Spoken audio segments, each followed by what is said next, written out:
ஏன் இந்த பாவங்கள் ஜெகதீஸ்வரா, ஏன் இந்த கோலங்கள் பரமேஸ்வரா, ஏன் இந்த தடுமாற்றம் சர்வேஸ்வரா, ஏன் இந்த அவலங்கள் கங்காதரா.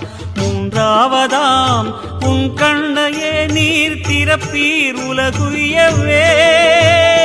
ஆதி அறியாமலே வாழ்ந்து வரும் வாழ்விலே ஆசைகளின் ஆட்டமே பாரு.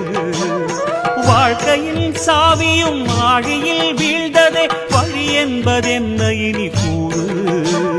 கைலையில் தாண்டவம் ஆடியது போதுமே பூமியில் நீ